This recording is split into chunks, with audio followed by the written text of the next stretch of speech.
ओम शांति 7 फरवरी 1980।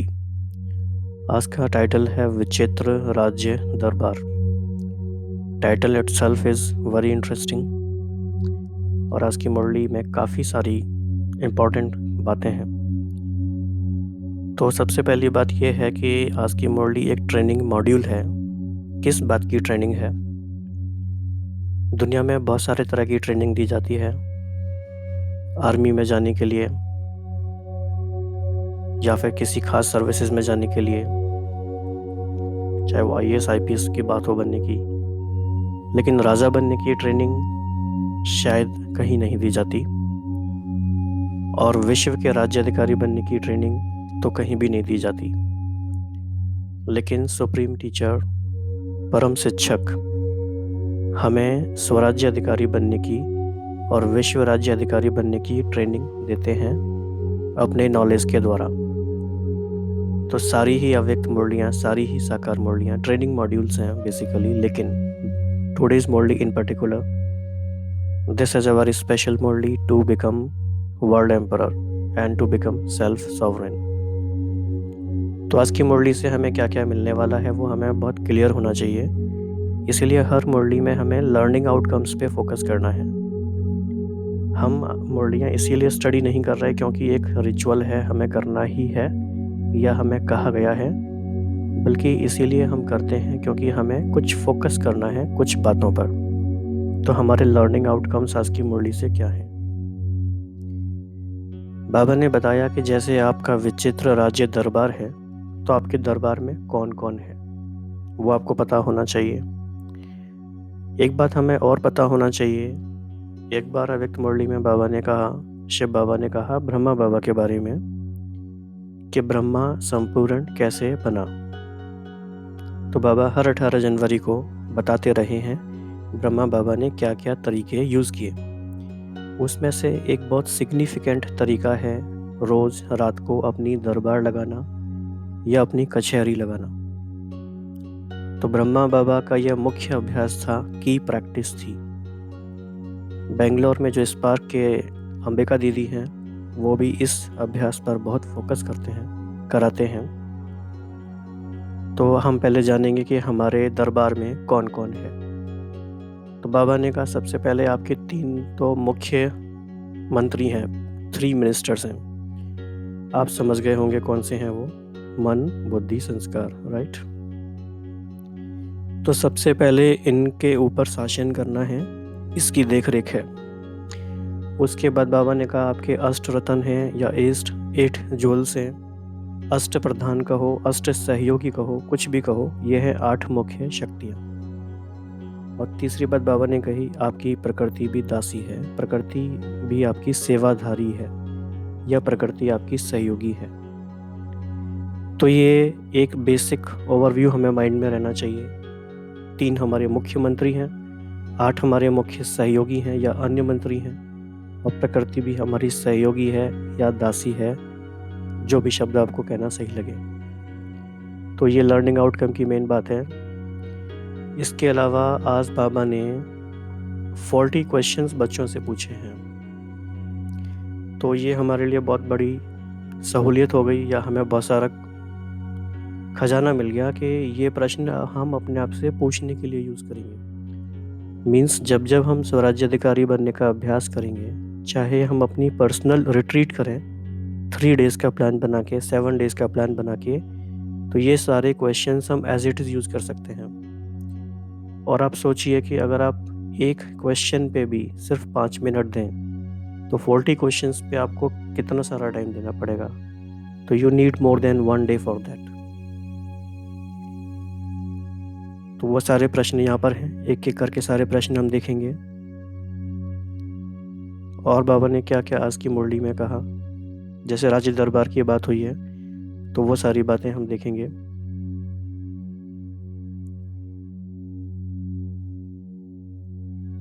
इसके अलावा 8 पावर्स कौन सी हैं वो आपको पता ही है, लेकिन बाबा ने उसके बारे में आज क्या कहा वो देखेंगे। तीनों मुख्य शक्तियों के बारे में या मुख्य मंत्रियों के बारे में क्या कहा है वो देखेंगे। फिर एक अमानत में खयानत, ये टॉपिक बाबा ने क्यों इसके संग एसोसिएट किया, इसको भी देखेंगे। देन फाइल एंड फाइन के बारे में देखेंगे। तो ये आज की मुरली टोटल एक कंप्लीट मॉड्यूल है स्वराज्य अधिकारी बनने का। तो बहुत सारी ऐसी अच्छी अच्छी बातें हैं। तो हम मुख्य मुख्य प्रश्नों पे पहले फोकस करेंगे।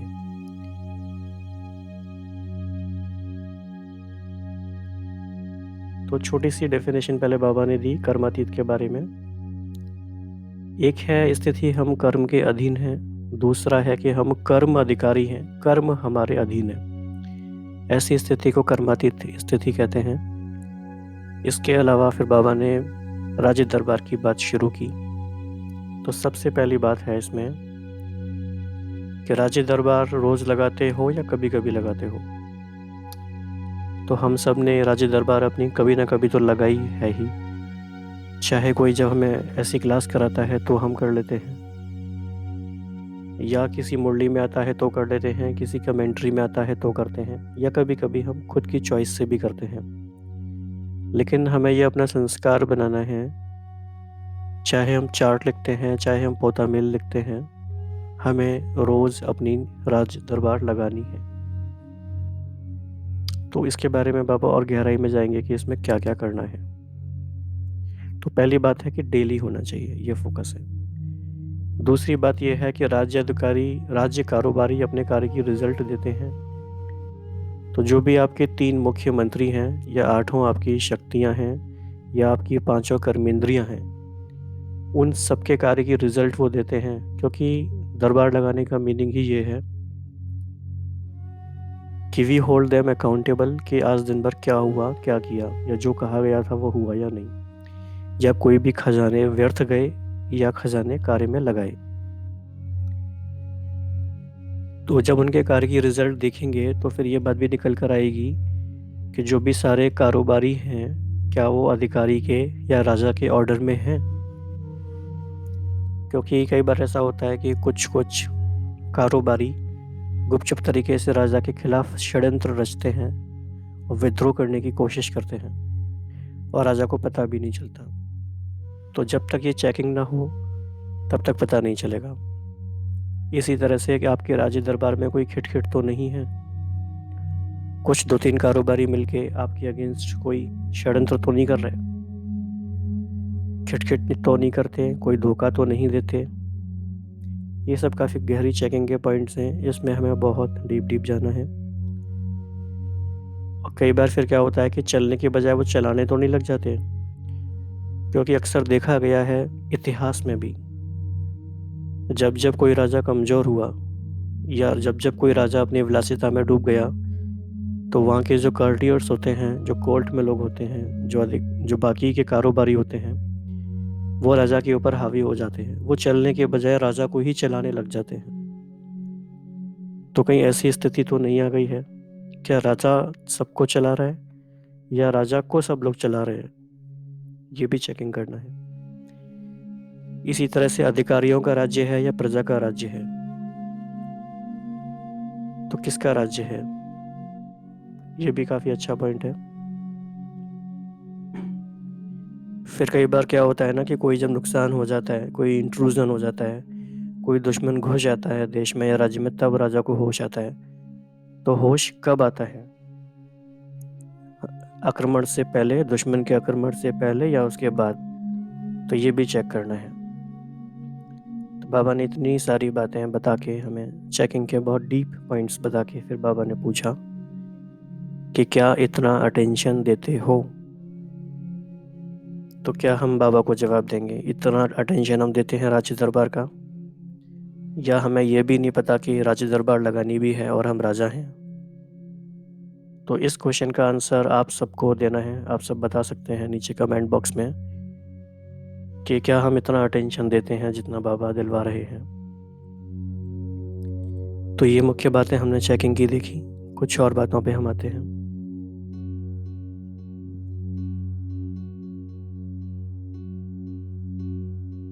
तो बाबा ने पूछा कि क्या आपको राज्य कारोबार चलाना आता है?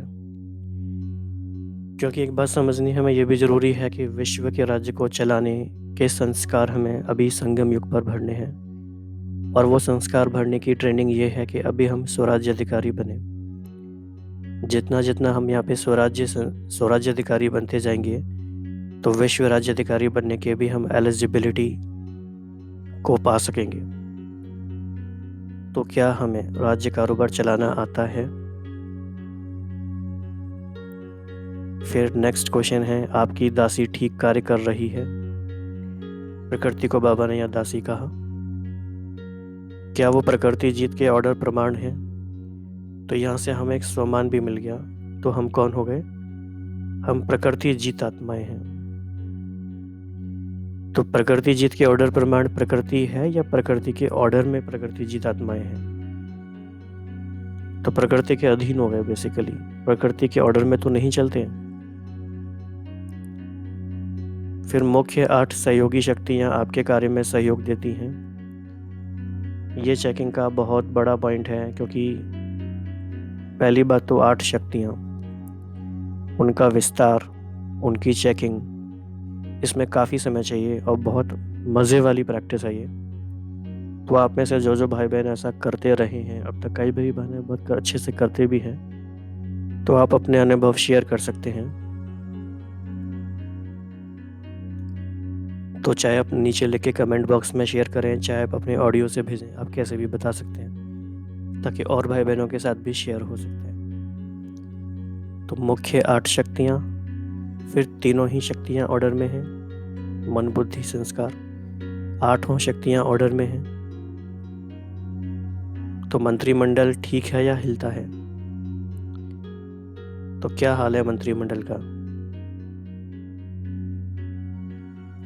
इसमें फिर बहुत अच्छी बात बाबा ने कही कि मंत्री भी दल बदलू तो नहीं है, या तो वो रावण की तरफ है, माया की तरफ है, या फिर वो हमारी तरफ है। तो किस पार्टी में है आपके मंत्री?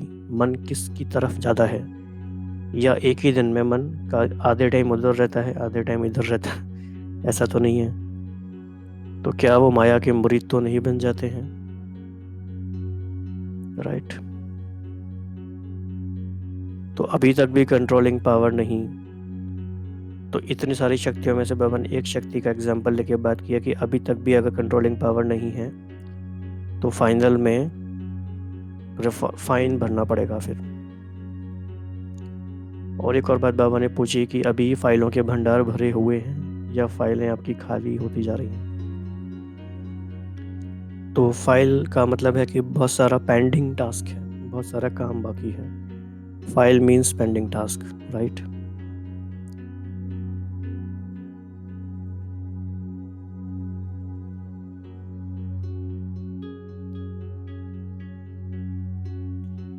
इसके बाद बाबा ने फिर पूछा कि आपको जो भी खजाने दिए हैं, एक बात तो बाबा कई बार कहते हैं कि जो आपको ये एक्स्ट्रा समय मिला है, एक्स्ट्रा टाइम मिला है, ये आपके लिए नहीं है। आपका टाइम तो ख़त्म हो चुका था, ये सेवा के लिए सिर्फ दिया गया है एक्सक्लूसिवली। इसके अलावा जो भी खजाने आपको दिए हैं वह स्व कल्याण और विश्व कल्याण के प्रति दिए हैं। अगर आप उनको व्यर्थ गवाते हो या मिसयूज़ करते हो, मिस एप्रोप्रिएशन होता है उनका, तो वो अमानत में खयानत है, वो अपने आप को भी धोखा देना है। तो कौन कौन सी फाइलें हैं? चाहिए की फाइल है। चाहिए का मतलब है यहाँ पे कि मुझे ये करना चाहिए या मुझे ये करना चाहिए था। तो चाहिए था मतलब कि पेंडिंग है, अभी वो किया नहीं है, तो चाहिए की फाइल है। तो ये सारा पेंडिंग टास्क है। तो चाहे वो सर्व शक्तियों के अनुभव की बात हो, सर्व गुणों के अनुभव की बात हो, या और बाबा ने जो गहरे गहरे अभ्यास हमें बताए हैं उनके अनुभव की बात हो, तो वो सारी भी चाहिए की फाइल में है और वो मस्तक की टेबल पे रखे हुए हैं पेंडिंग। तो ये बहुत इंटरेस्टिंग है विजुअलाइजेशन के लिए।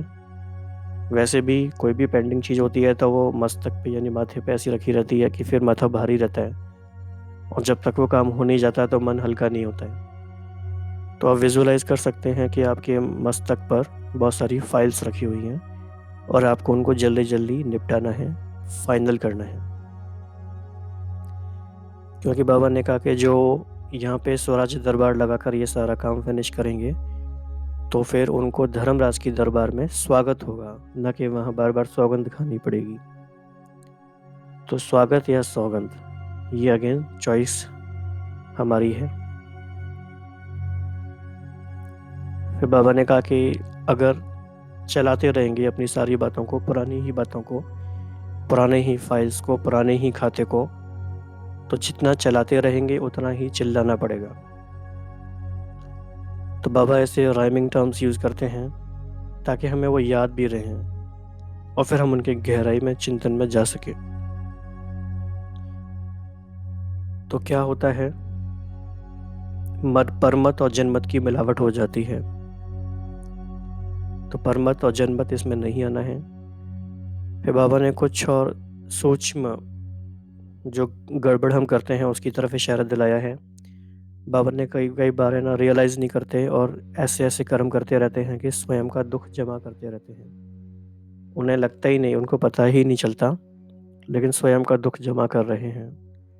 और बाबा ने ये भी कहा कि वो श्रीमत के ही शब्दों को ऐसे यूज़ करते हैं, इतने अलग तरीके से, गलत तरीके से यूज़ करते हैं कि वो शिव को जैसे कि शव ऐसा हो जाता है, इतना अंतर हो जाता है, लेकिन वो समझते हैं कि हम श्रीमत यूज़ कर रहे हैं। इसके अलावा एक और पॉइंट था कि कहकर नहीं सिखाना है, करके सिखाना है। एंड इसके बाद था कि इतनी चेकिंग करनी है सारी बातों की कि संकल्प रूपी नाखून भी मिट्टी में ना जाए। राइट। फिर बाबा ने कहा कि कई बार क्या होता है ना, दाग लगते जाते हैं बार बार गलती करने के। तो जब बहुत गहरा दाग लग जाता है और उसको फिर सफाई करने की कोशिश करते हैं तो वहाँ से वो कपड़ा या कागज़ फट जाता है। तो जिनके ऐसे गहरे दाग लगे हुए हैं धारणाओं के या किसी और बात के, उनको फिर दिल फाड़ कर रोना पड़ेगा। और बाबा ने कहा कि वो 1 सेकंड का भी रोना, पश्चाताप करना, वो बहुत भारी पड़ेगा। इसीलिए अभी समय थोड़ा है, थोड़ा पता नहीं कितना है, लेकिन जितना भी है इस बचे हुए टाइम में अपनी कचहरी करो, चेकिंग करो। चेकिंग की बहुत सारी बातें आज बाबा ने बताई हैं। चेकिंग करेंगे तो चेंज हो जाएंगे, चेकिंग करेंगे तो चेंज हो जाएंगे। तो बहुत सारी बातें हैं, अभी तो हमने सिर्फ ये ओवरव्यू देखा है, मुख्य मुख्य बातें देखी हैं। तो अभी हम इसको थोड़ा और मुख्य मुख्य बातें और जो रह गई हैं उनका थोड़ा देखेंगे। तो बाबा ने सबसे पहले शुरुआत की थी कि बाप दादा बच्चों के दो रूपों को देखते हैं, रूप बसंत। तो क्या दोनों की समानता है? क्या मतलब है रूप और बसंत बनने का? बसंत मतलब है वाणी में आना या ज्ञान, जैसे वसंत अर्थात वाणी में आने की प्रैक्टिस बहुत है, बाबा ने ये बोला। और रूप है योग, यानी वाणी से परे जाने का अभ्यास। तो दोनों ही बातों में मास्टरी होनी चाहिए। जब वाणी में आने का समय है तो वाणी में हम आ सकें, जब परे जाने का समय है तो परे जा सकें। हम एक और चीज़ विजुअलाइज कर सकते हैं, जब भी कोई हम अव्यक्त मुरली पढ़ते हैं तो हम ऐसे सोच सकते हैं कि जैसे हम गहराई में एक सीढ़ी से दूसरी सीढ़ी, तीसरी सीढ़ी उतरते जा रहे हैं। तो हर एक लाइन, हर प्रश्न एक सीढ़ी है और हम गहराई में और गहराई में और गहराई में जाते जा रहे हैं। तो बाबा ने फिर पूछा कि सर्व कर्मेंद्रियों के कर्म की स्मृति से परे एक ही आत्मिक स्वरूप में स्थित हो सकते हो?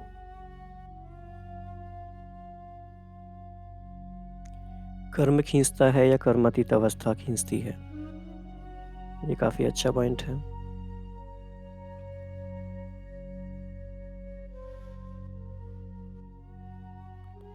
देखना, सुनना, सुनाना ये विशेष कर्म जैसे सहज अभ्यास में आ गए हैं, ऐसे ही कर्मातीत बनने की स्टेज अर्थात कर्म को समेटने की शक्ति से अकर्मा अर्थात कर्मातीत बन सकते हो।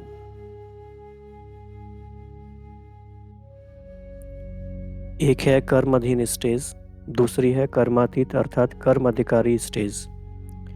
तो ज़्यादा समय कौन सी स्टेज रहती है? तो दिन भर में हम एक से दूसरी स्टेज में जाते ही हैं, लेकिन ज़्यादा समय कौन सी रहती है और हमें किसकी तरफ ज़्यादा समय देना है? कर्म अधिकारी स्टेज को धीरे धीरे बढ़ाते जाना है। तो बाप दादा हर एक संगम योगी, कर्मेंद्रियों जीत, स्वराज्य अधिकारी, राज्य अधिकारी राजाओं से पूछते हैं। तो कौन है हम? कर्मेंद्रियोजित स्वराज्य अधिकारी, राज्य अधिकारी।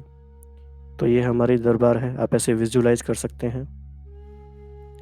आप कहाँ बैठे हुए हैं? आप यहाँ बैठे हुए हैं। और आपके बाकी सहयोगी कहाँ पर हैं? ये आपके बाकी सहयोगी हैं, राइट।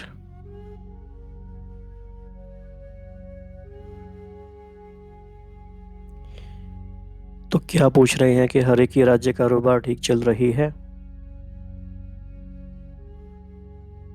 ऐसा प्रश्न कोई किसी से दुनिया में नहीं पूछेगा शायद। लोग पूछेंगे हाउ आर यू, लेकिन बाबा पूछ रहे हैं आपकी राज्य कारोबार ठीक चल रही है? हर एक राज्य अधिकारी रोज अपनी दरबार लगाते हैं।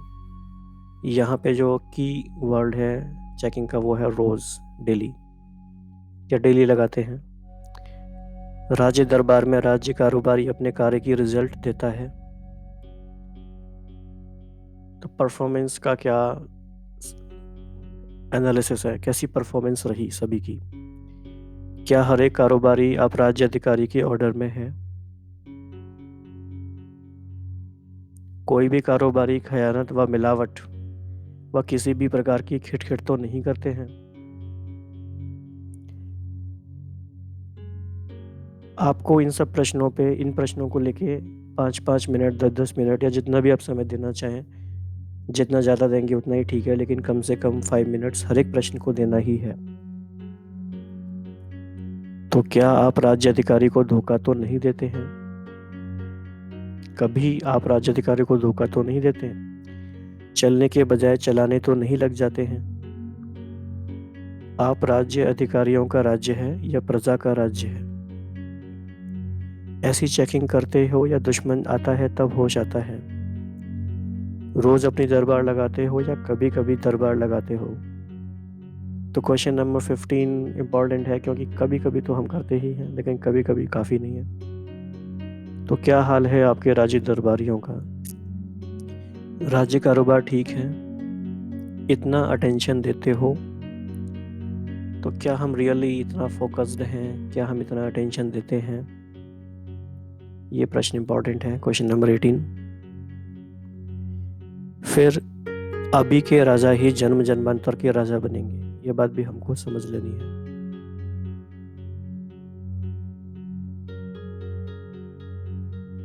तो आपकी दासी ठीक कार्य कर रही है।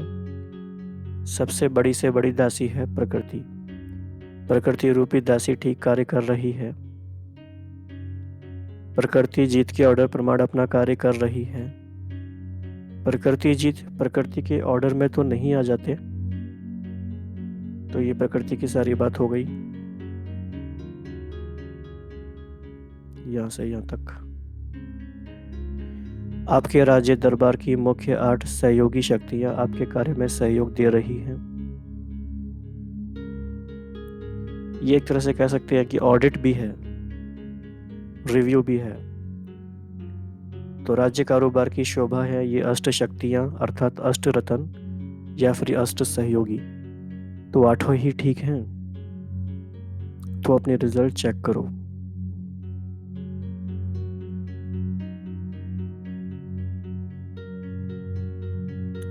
तो राज्य कारोबार चलाना आता है।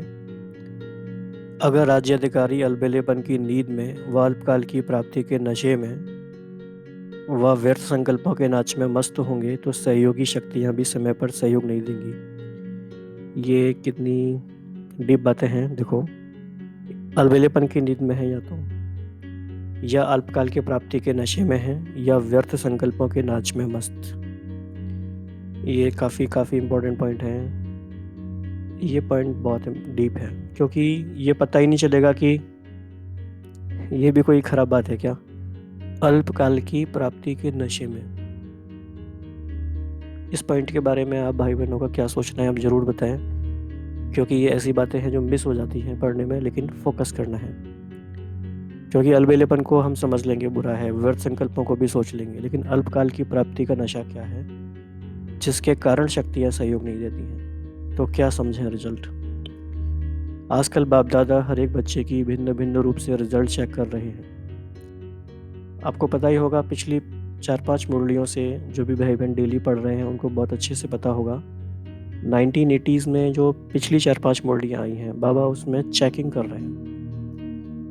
तो जिन भी भाई बहनों को ये दिल में बहुत तीव्र पुरुषार्थ की लगन है और चेकिंग का शौक है, वो 1980s की लास्ट की 5-6 मुरलियों पे बार बार फोकस करें, क्योंकि उसमें बाबा ने चेकिंग की ही बहुत सारी बातें बताई हैं। और बाबा हर मुरली में ये बात कहते हैं कि बाप दादा चेक कर रहे हैं। ये इन जनरल चेकिंग तो हर मुरली में होती है, लेकिन पिछली 4-5 मुरलियों में बाबा ने कहा ना, भिन्न भिन्न रूप से रिजल्ट चेक कर रहे हैं। तो these murlis are meant for deep introspection and checking.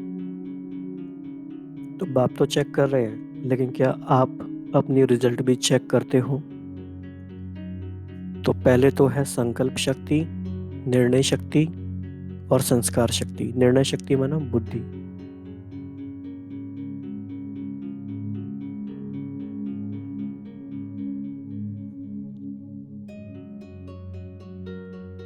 तो ये तीनों ही शक्तियां ऑर्डर में हैं।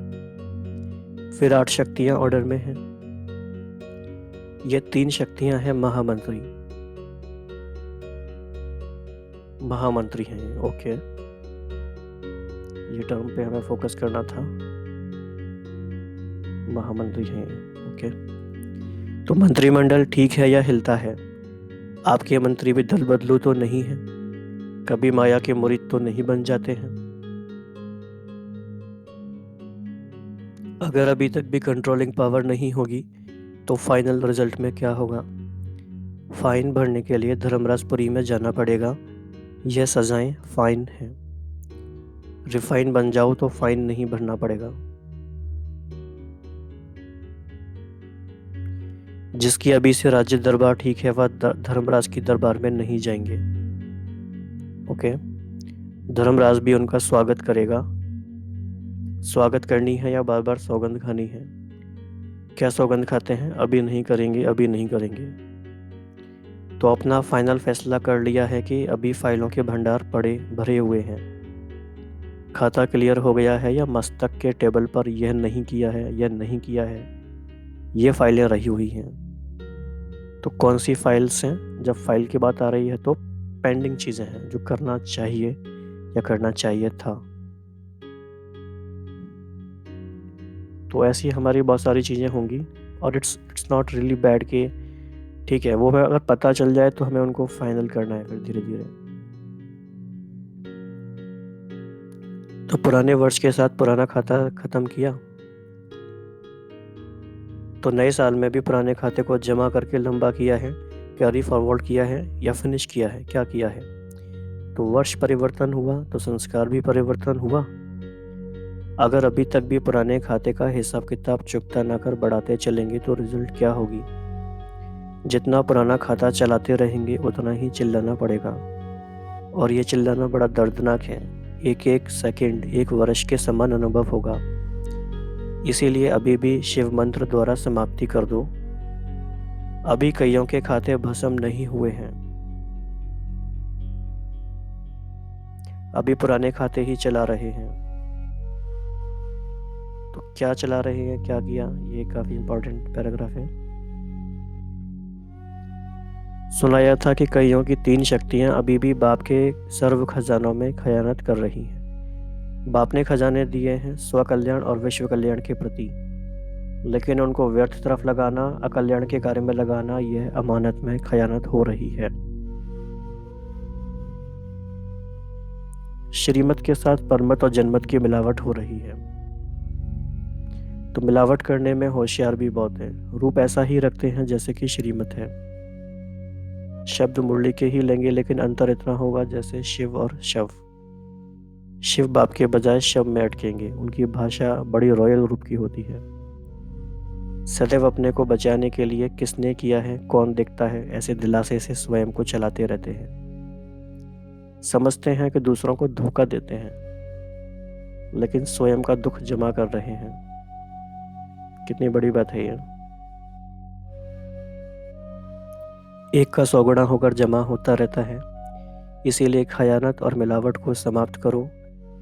रूहानियत और रहम को धारण करो। अपने ऊपर और सर्व के ऊपर रहम दिल बनो। स्व को देखो, बाप को देखो औरों को नहीं देखो, हे अर्जुन बनो जो ओटे सो अर्जुन। सदा यह स्लोगन याद रखो, कहकर नहीं सिखाना है, करके सिखाना है। तो श्रेष्ठ कर्म करके सिखाना है, उल्टा नहीं सिखाना है। मैं बदल करके सबको बदल के दिखाऊंगा। व्यर्थ बातें सुनते हुए देखते हुए होली हंस बन। व्यर्थ छोड़ समर्थ धारण करो। सदा चमकीली ड्रेस में सजे सजाए सदा सुहागिन। बाप और मैं तीसरा न कोई। सदा झूले में झूलो, बाप की गोदी के झूलो या सर्व प्राप्तियों के झूले में झूलो। संकल्प रूपी नाखून भी मिट्टी में न जाए। पूरे हाथ पैर तो जाए ना, लेकिन अगर संकल्प भी गया तो जैसे नाखून गया। तो बाबा भी कमाल के ही कंपैरिजन देते हैं। तो समझा इस वर्ष क्या करना है। नहीं तो मिट्टी पहुंचते रहेंगे और साजन पहुंच जाएगा, तो वह मंजिल पर पहुंच जाएगा और आप पहुंचते हुए रह जाएंगे।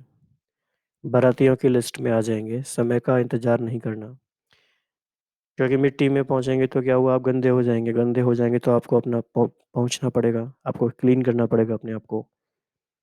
तो ऐसे नहीं करना है, सदा स्वयं को ऑफर करना है कि मैं एवर रेडी हूँ। तो समझा क्या करना है। तो लास्ट क्वेश्चन है, समझा क्या करना है।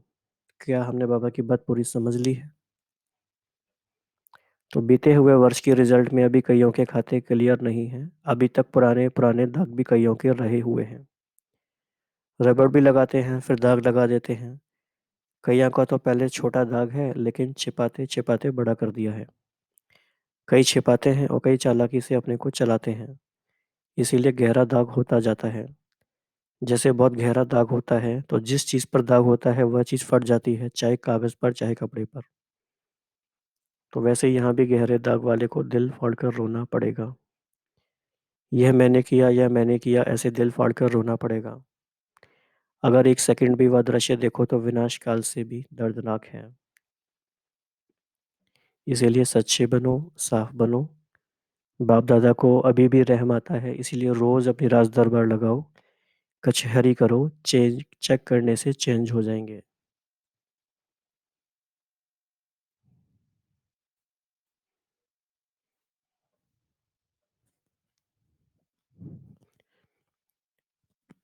इसका टाइम फिक्स करेंगे तो ऐसा हो सकता है।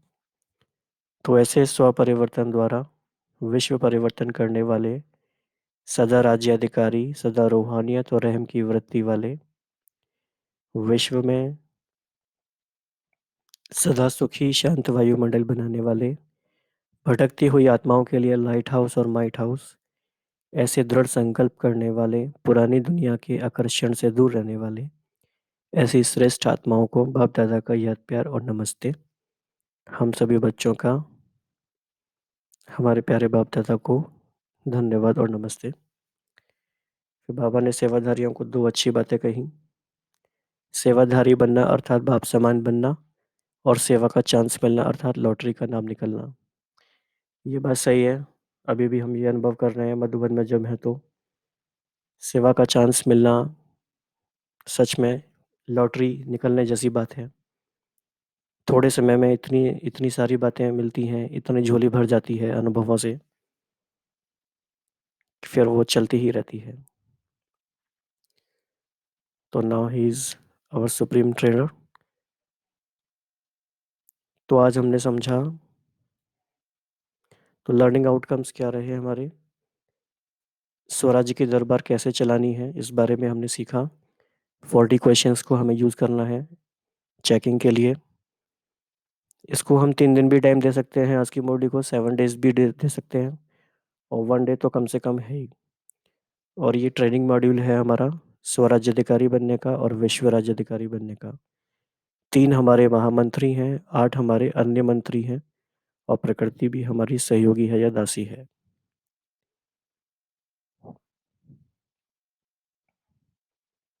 तो आपके मन में इसके अलावा कोई और बातें आती हैं जो विचित्र राज्य दरबार के बारे में है,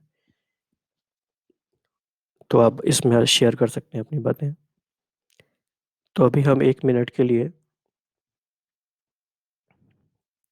ये फिक्स करेंगे, अपने मन में प्रतिज्ञा करेंगे कि हमें डेली रांची दरबार अपनी लगानी है, तो अपना टाइम फिक्स करें, ड्यूरेशन फिक्स करें कि 30 मिनट्स मुझे करना है, 15 मिनट्स मुझे करना है या 45 मिनट्स मुझे करना है। एक टाइम फिक्स करेंगे और उस समय मोबाइल ऑफ रहेगा तो हो सकेगा, और नहीं करेंगे तो फिर आप बाबा ने कॉन्सिक्वेंस बता ही दिए हैं कि क्या क्या होगा। तो चॉइस अब हमारी है। अच्छा। ओम शांति।